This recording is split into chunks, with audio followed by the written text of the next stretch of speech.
Hey guys, thanks for watching. If you want to hit the driver better, you're going to want to watch this video. These are some of the students of Andreas, who I brought out to California. The boys I coach, this is like their standard driver practice. And back in Denmark, he does a specific thing with all of his students to build these amazing driver swings. And he's going to show it all to us today. So you're going to see this whole video.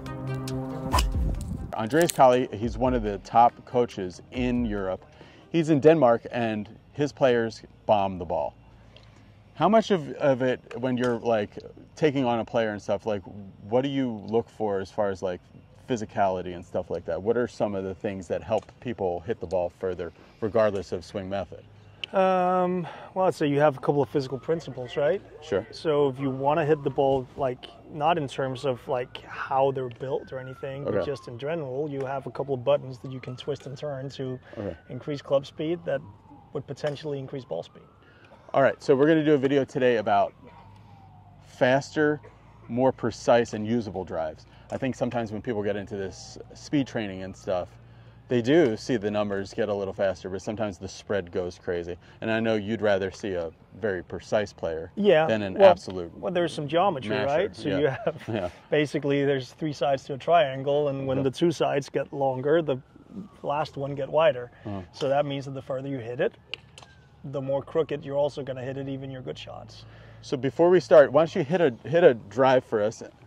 Draw or fade, it doesn't matter. Whatever you like. And then I want you to talk about what you think in general the general public has wrong about what they try to do with their driver. This is like, I think, the biggest struggle for people more than anything else. If they could just get off the tee better, the game would just be so much more fun. Oh, for sure, right? So I see, well, first of all, there's a lot of people who basically, this is the truth teller to how good is your golf swing really. Okay, the driver is. Yeah, it's got to be, right? So it's the longest club, the swing's the fastest. Yeah. Which means that if you're doing something that's a little bit off, it'll show up with the driver. Sure. Right? So I think that's the very first thing. I think like more loft will sometimes disguise some of the faults but also the length of the club. Okay. Right? Yeah. So if you have a tendency to, let's say, suck the club head inwards on your backswing, it's going to show up the most with the driver. It's probably going to show up the least with a pitching wedge, right? Yeah. Combine that with the speed, combine that with everything that you need, is that it'll just be more volatile, everything that happens. So I think this is the truth teller. As a starting point, this is the longest version of your golf swing you're going to make. Club's the longest, which means it's going to swing for the longest amount of time. It's going to be the longest swing you're going to make. Everything's going to increase. The turns are going to increase. The tilts are going to increase. The extensions are going to increase. Same thing's going to happen on the follow through because it's the longest club that produces the longest swing. So that in and of itself would increase the club speed combined with a longer shaft. So I think in general, the only things I would change to start with would be ball position. Little bit maybe on the setup. When you say to change, like you mean between iron shot and a driver? Yeah. That's where I'd help myself out at least, is that I would place the ball further to my left or the furthest to my left. As again, as a starting point, I'd place it underneath the lead shoulder. That means that I'd catch the ball right at low point of the swing. That'd be the very first place I'd start. Then I would start looking at how people set up to the golf ball, because a lot of people screw this part up, is that as soon as that ball goes over to their left side, what they end up doing is that they end up keeping their pelvis to their right, and then they start twisting their body to their left to reach for this golf ball. Yeah. So I would start there. All of a sudden right here, if you look from the, I don't know if that's clear on that picture right here, but everything is pointed left. If you look from the face on, if you get me right there straight face on, all of a sudden you can see how my upper body is in front of my lower body. So that would be the very first thing we'd look at, is how do you set up to the golf ball? Yeah. Because there wasn't a problem as the ball was towards the middle of your stance. It was good.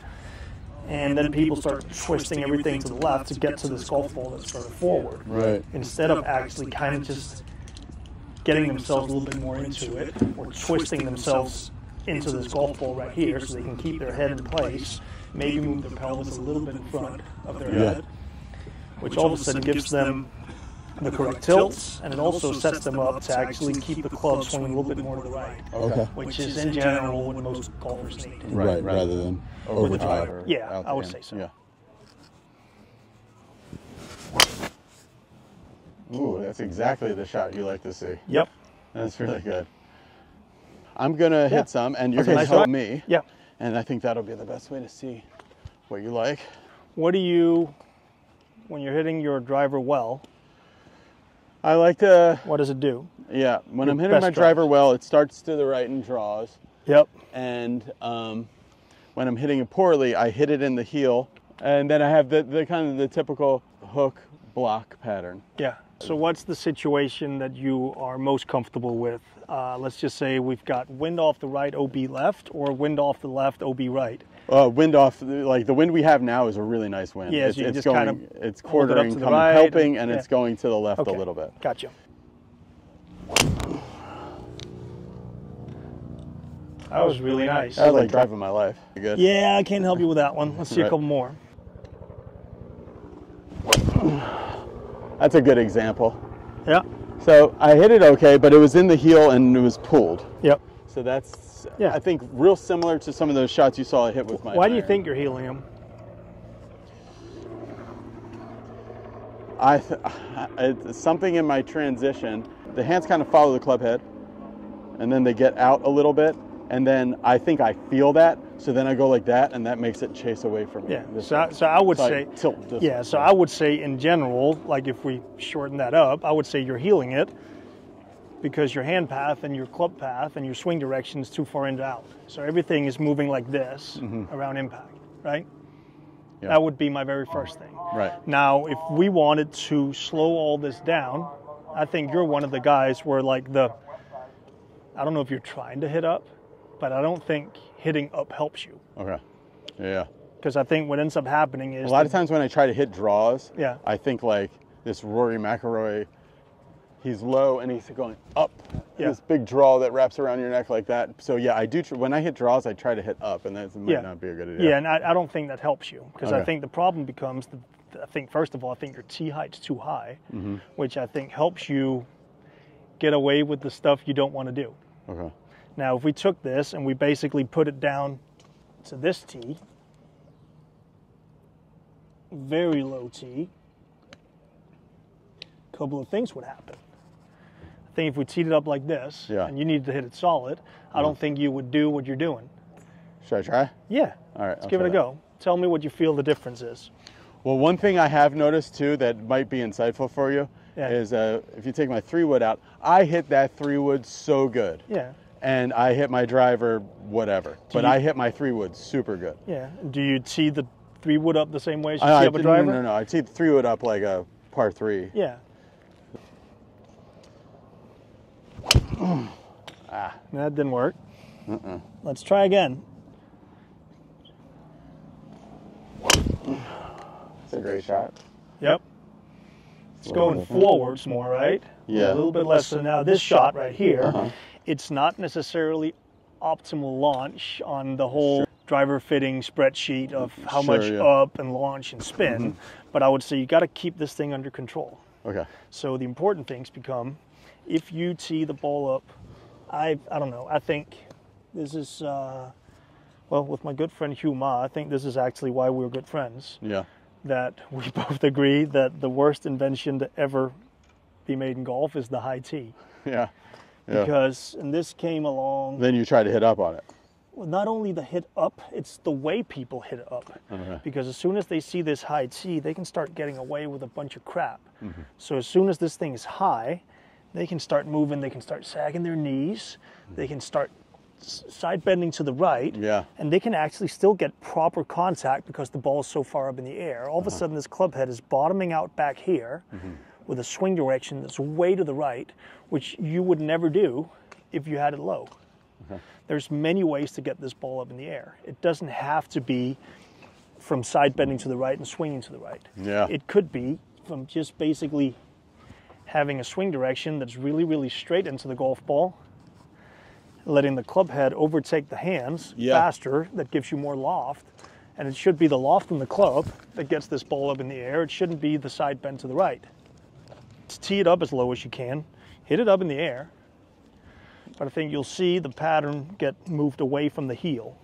All right, so that would be totally comfortable for me, 3-wood wise. Yeah, and hit that. But that is tough. And try to hit it high?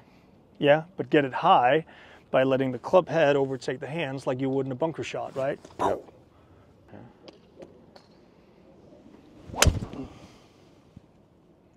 I didn't see it. Nah, it's a little pull hooky.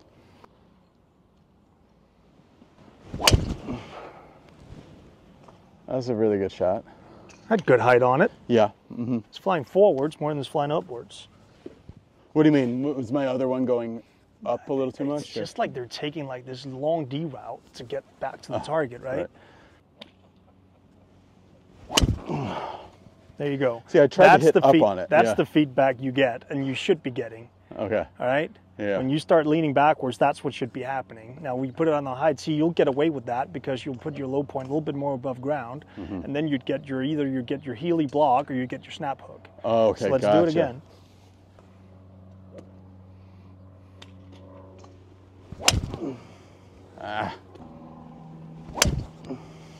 Yeah, it's getting closer. A little closer. Let's keep going. Here you go. All right, that's, I think, really good.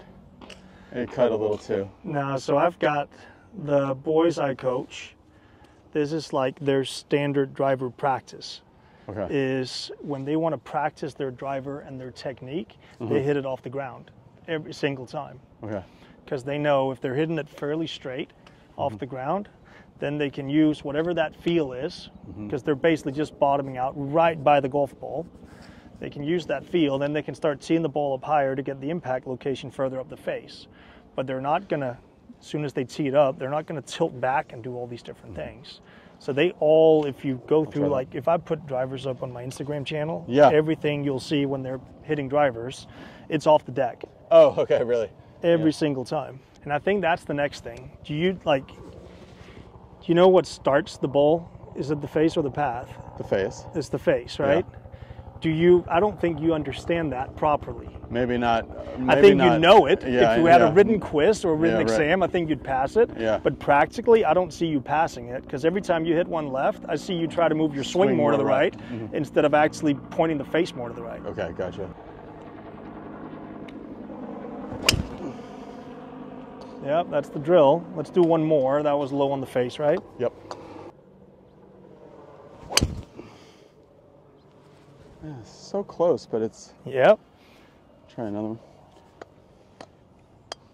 So you think that's mainly the face? For sure it is. Okay, yeah, because that still feels like the path to me. That's crazy. It's not. Okay. So open the face more. Look at my palm. Yeah, I would open it more set up. I don't think this is pointing for... Yeah, there you go. There you go. Yeah, I felt so open at setup, but that was good. Yeah, I think when you're teeing this thing up, I think it's too high, man. Like we had the low one. Oh, here you go. We can use this one. Yeah, but no, we'll just use this. Yeah. Try and put that down. That's higher than the low one, but it's not as high as your normal one. Yeah.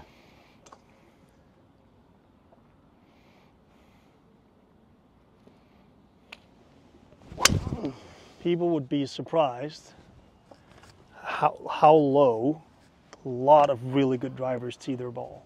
Yeah, I've seen like Sergio tees it really low. Even Rory. Oh, yeah? You'd be surprised, unless he's hitting this 7 up, 7 out crazy bomb. He doesn't tee it all that high. But in swing, yeah, what should I be thinking? Let me get my setup. Hit it high on the face. Okay. Stay on top of it. So, like, don't let this center fall this way at all. Exactly. I have no clue what you should be feeling. Feel the same as you did when it was on a low tee. I don't. Yeah. I don't teach feels. Like, it could feel so different from person to person. So whatever you feel out of this. Okay. So out of that, I do feel like I got to get into the ball more this way. Yeah.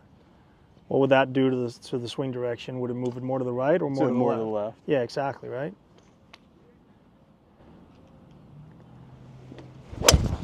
Yep. I was just about to stop you, but I was like, you know what? Because of how I was set up in the dress with How the that face? club face was pointing left already at setup. You haven't cut a single golf ball as we've been doing this, all right? So there's not been a single time where this club face was too open. Okay. That felt like such a cut, and that is just a bullet. That was a good one. That was a really nice one, right? All right, I'll try it on the higher. I'd look at that and say that's your fairway finder. Yeah. Now, what was the feel? The feel was I stood this up more here. Yeah. And it was there. Yeah. And I was trying to hit it on the toe a little bit. Same feel. Make sure the face is open enough it's set up. Thank you.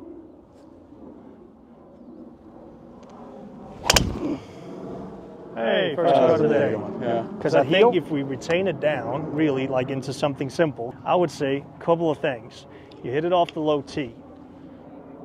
You got to get contact as far up the face as you can from the low tee. Yeah. To do that, you can't side bend to the right. You can't do these different things like that. Why would you do that if you're trying to find it middle of the face or find more the top of the face? Yeah. Now, to get access to that, you need to make sure the face angle is open enough. Now, you don't need to cut these golf balls, but you need to make sure it's open enough. Mm-hmm. So, you do your practice swings, you do your practice from the low tee, whatever that helps you feel that dynamically in your body, that's what you want to retain. But to get access to it, you got to make sure this face angle is open enough. Okay. If it's not open enough, you're going to do all kinds of things to get this closed face pointed far enough right. Yeah. And that's when you start losing contact. Okay guys, thanks for watching. We're going to do another video with driver with the hack motion, which I'm breaking out right now, that you'll want to see. Go to hackmotion.com/BeBetterGolf and you'll see a great discount on that there. Go to AndreasKaliGolf.com.